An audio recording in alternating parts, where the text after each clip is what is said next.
Hello everyone, welcome back to my channel. Buongiorno. Here we are today and we will be going over there. You see those steps?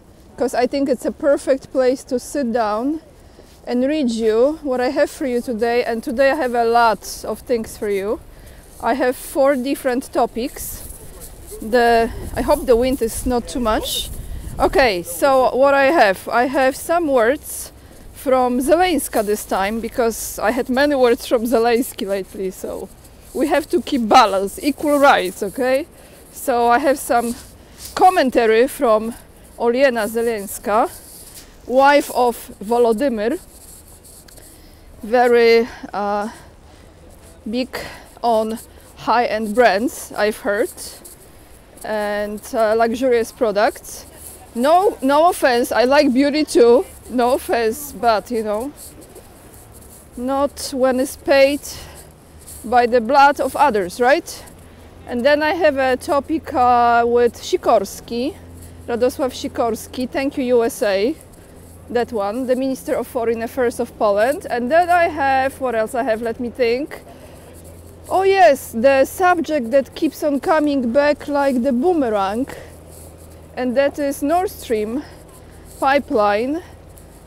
I found a story about it, again connected with Poland. And then the last topic I have is about if Ukrainians in Poland are living on Poles, if they are taking advantage of Poland. Well, I mean.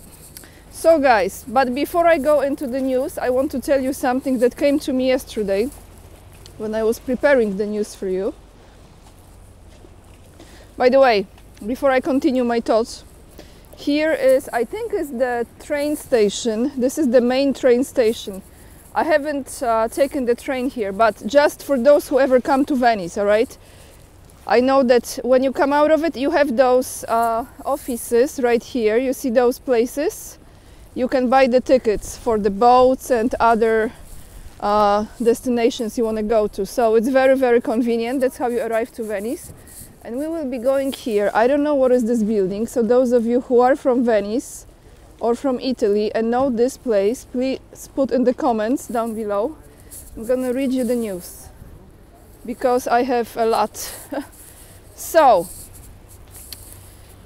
let's start with Zelenska, and I will finish this video with the thought I wanted to tell you because I already lost the track.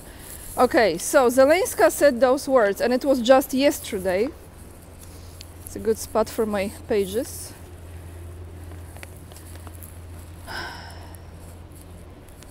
She reacted to Moscow's actions, and she said, "This is how you can change the Ukrainian reality."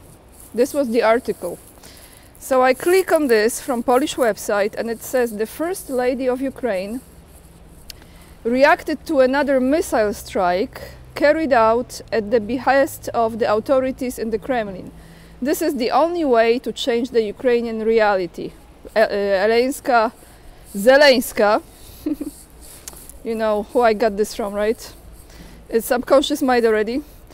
Zelenska wrote, early Monday morning, which is yesterday on January 8th, Russia launched another attack on Ukrainian territories. 4 civilians were killed in the shelling. The missiles reached residential areas and commercial facilities.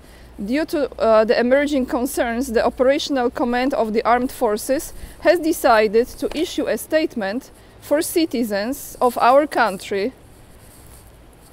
And Reuters notes that the shelling was carried out at the time when a wave of frost is sweeping through Ukraine. The mayor of Kiev, oh no, sorry, not Kiev, the mayor of Kryvyi Rih, I don't know if this is the meaning like in Polish, if you translate Krzywy Ryj, which means like crooked face, something like that, twisted face, reported that 15,000 residents remain without electricity. There are also no trams or trolleybuses in the area. And now we get to the tweet. We get to the tweet from Zelenska and what she said in her tweet or X. She said, on the coldest winter morning, enemy left people homeless. Russian shelling damaged homes and infrastructure in Kharkiv, Dnipropetrovsk, Zaporozhye and Khmelnytsky, I believe, regions. There are dead and injured, including children. This is Ukraine reality that can only be changed by what? What do you think? What this can be changed by? This is the last crucial word from the message. By weapons. She said that this reality can only be changed by weapons. You can look up her tweet or X posts and see it. Not by peace, but by weapons. This is the reality of Ukrainians that can only be changed by weapons. People don't change, huh? So here maybe I will tell you what I want to tell you, that I lost my thought before. Beautiful. I tell you what I want to tell you. So here is my opinion. When people are not spiritual, they don't, or they don't believe in God, they don't believe in karma, they don't believe in ramification for their actions. They think this is the only life and they just keep on living it like nothing's gonna happen. And I am a strong believer that many of us showed up in this lifetime to break the generational curses and also to create a new karma, to heal for our lives and for our ancestors. I know this is an esoteric topic for many, but that's why I like to bring you the news and talk about things like this, because I believe this is important. None of those people, if they are even people, realizes that they are creating karma for generations to come. Yes, for generations to come. So their children, their grandchildren, grand-grandchildren, and on will bear the fruits of the actions the ancestors took before they were even born. This is my strong belief, because they are born with this karma in their DNA already. And then they have to process it. Then they have to work on those things. This is just my belief system. I know many of you probably already unsubscribe. I hope you didn't, but I know a lot of you appreciate comments like this because you understand what I mean by that. So not only they are creating the karma for themselves, but they are creating the karma for the generations to come. And if they have any feelings, any love, any care for those children that they birthed, that they gave birth to, or the grandchildren, watch out, because you're not creating happy life for those kids. You're not. So now, talking about Ukraine, we have the article from Business Insider PL, and this is now Radosław Sikorski, the Minister of Foreign Affairs of Poland, who says, Poland is looking for new forms of support for Ukraine. We are talking with the Ukrainian side about new forms of support for its heroic resistance to Russian aggression, said the Foreign Minister Radosław Sikorski on Monday, yesterday. Sikorski met with the head of the Japanese Ministry of Foreign Affairs, Ohio, to everyone in Japan. Your country is lost too, I believe, unfortunately, on my list to visit. Yoko Kamikawa was in Warsaw, so he met with her. During our meeting, this is quoting Sikorski now, during our meeting with the Japanese Foreign Minister, specific amounts of Japanese additional support were also mentioned, not only for Ukraine, also for the efforts of the Polish for Ukrainian refugees, which we appreciate very much, said Sikorski, adding that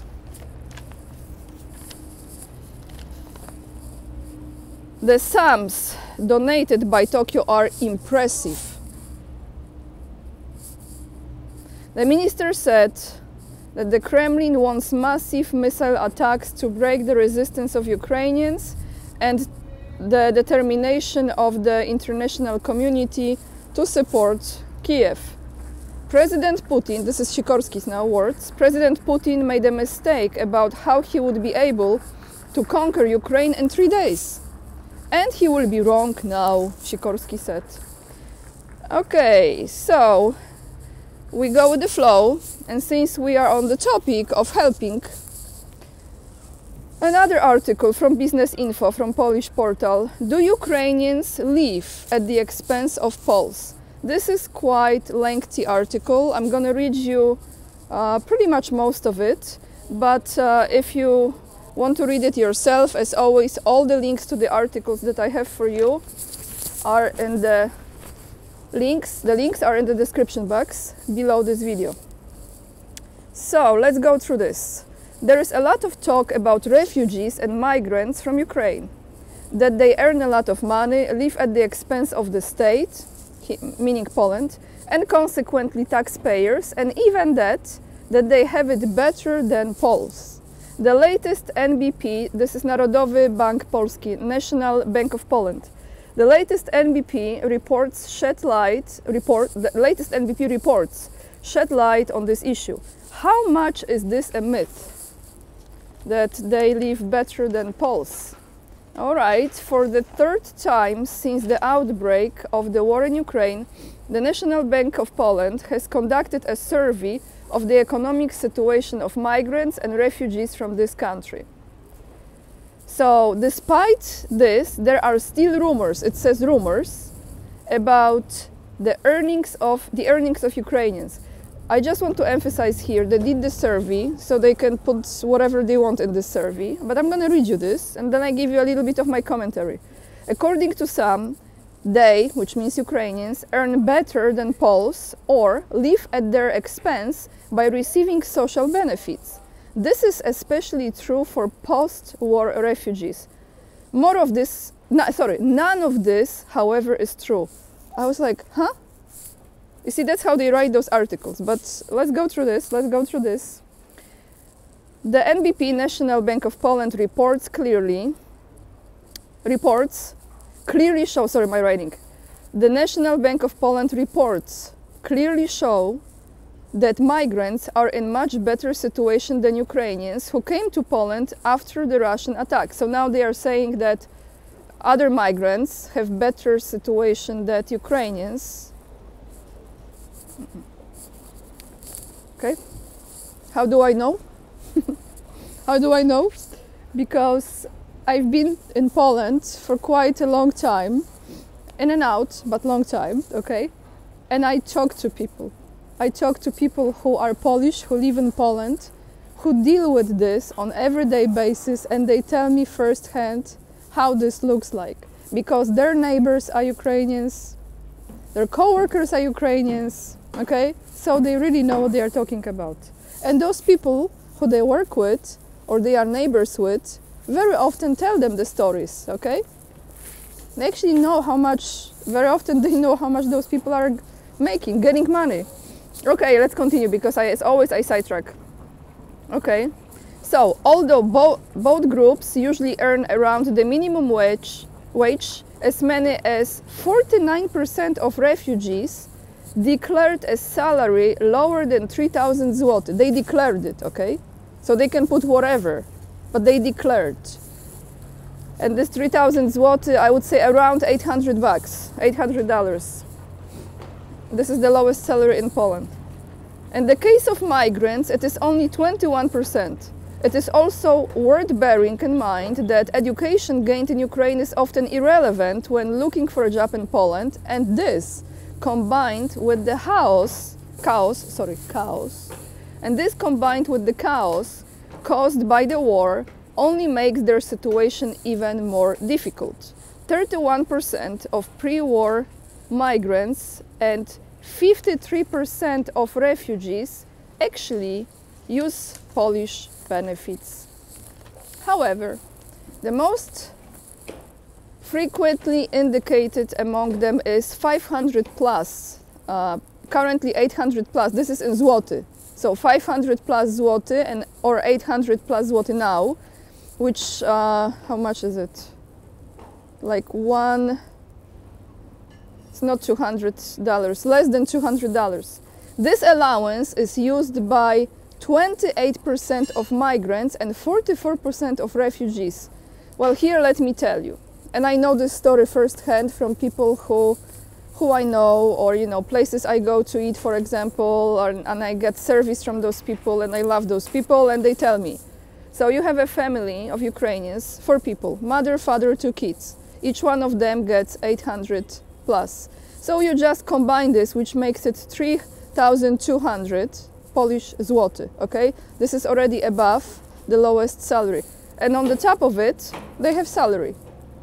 And then on the top of it, they have some money in Ukraine. That's what I've heard from people. And I believe a lot of it is actually, that's how the situation looks like. So they are pretty good, I'm telling you. A lot of those people, of course not everyone, a lot of them. And I'm not gonna report this, just saying. Contrary to expectations, however, only a small number of Ukrainians living in Poland declared that they used unemployment benefits. It's about 2%. However, only 3% of respondents received a Polish pension. Some may also benefit from the support of their families staying in the East or a Ukrainian pension, which, however, usually does not reach even 500 zloty, and that is around $130.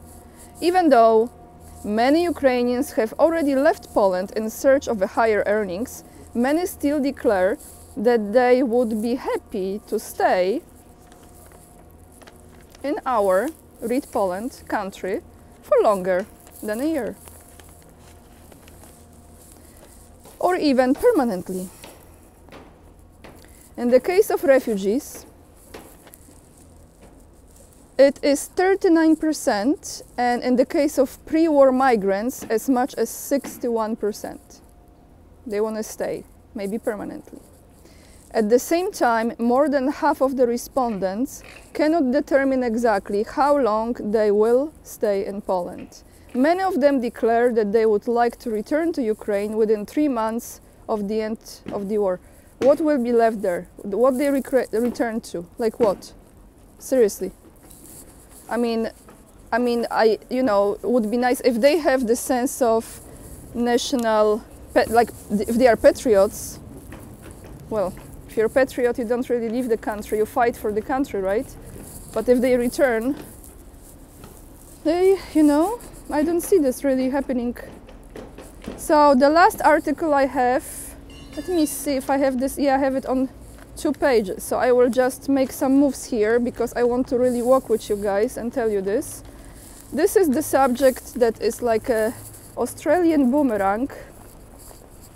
And we should have like the Dino, I think, is the name of this dog in Australia that is like, oh, the subject comes back.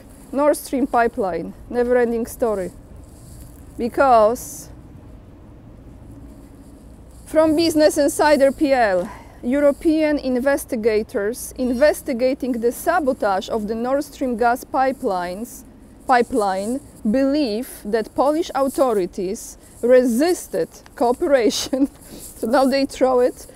Okay, I will finish. Resisted cooperation and refused to hand over key evidence in the case, the Wall Street Journal reported on Monday. So we have the subject of the Nord Stream pipeline, and this is like a hot potato, hot.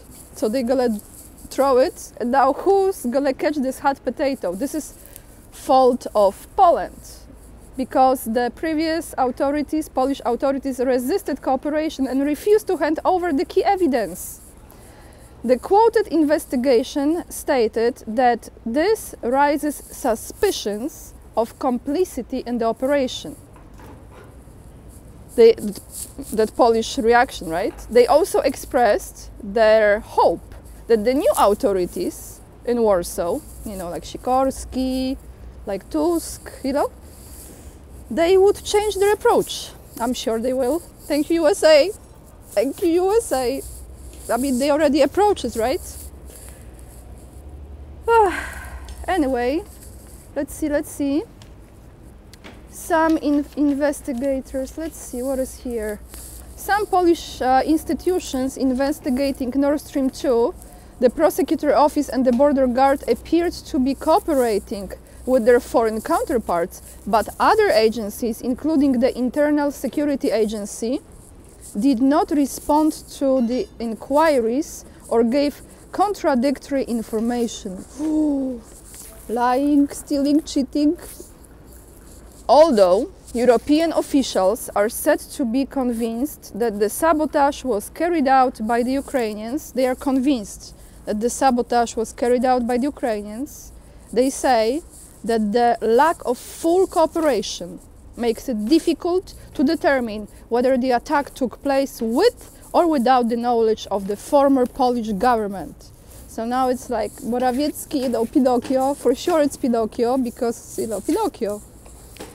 Anyway, Pinocchio is Pinocchio, so we know, you know, what he has behind his ears or nose. High-level European officials also expressed hope for a change in the new government's approach in the issue and considered asking for help from the office of our Polish new/old Prime Minister Donald Tusk. And my commentary to this is LOL. The whole subject is LOL, you know, LOL, LOL. So that's all I have for you guys. I want to show you this beautiful gondola here. Look how gorgeous. And I have manifested because I put it out. This is very, very strong intention to have 2 great days when it's cold actually, but it's sunny, so it's perfect for sightseeing and walking around. I be honest with you guys, honestly, I don't feel like exploring too much as far as like going certain places. Not too many museums, not too many places to go inside, because I really wanted to walk those streets and, you know, see those canals and find those very cool local cafes somewhere hidden, you know, in between the buildings and those places that most tourists don't really go to. So this is what I'm trying to do. I'm sure I will be back in Venice. Who knows, maybe with the love of my life we will take this gondola trip one day. So no love of life yet, but you know, that I'm gonna manifest. So guys, that's all I have for you. I wish you a wonderful day. I will be attaching some more clips like I did yesterday after the news. All the links, like I said before, you find down below this video in the description box, so you can read it yourself. LOL, okay? And yeah, make sure to follow me on Instagram, because you see a lot of places that I am visiting in the stories and also on my posts there. Follow me there on Instagram, join my mailing list just in case, you know, you never know. And what else? Rumble is back, so I'm posting on Rumble too. Locals is the place to join me. If you want to support me, you can do it there. Buy me a coffee if your heart tells you so. And let me see, no, actually I want to take you there because there's a really beautiful canal. So we will end the talking part there. And that's about it. One more thing I want to say, this is related to my observations from being here. I have to tell you, I think this is one of the best seasons personally to come, because, you know, the smell is not here from the canals. Secondly, it's not too many people. The prices are lower because this is after New Year, and also is before the carnival season, so pretty reasonable prices in the hotels, because hotels in Italy started to be very expensive. But this is the canal I wanted to show you. Isn't it gorgeous? Such a beautiful place. So yeah, that's all I have for you today, everyone. Lots of love, and remember, we are the leading edge and we are saving humanity. Ciao! If you want to see more of Venice, keep on watching. Bye everyone. Look guys, what I have here. We have the athletes. We have some great athletes, and the only leader that's making a sign, a very powerful sign. Those of you who know, you know. President of Russia, huh? Putin is here. Interesting, huh? That's all I wanted to show you.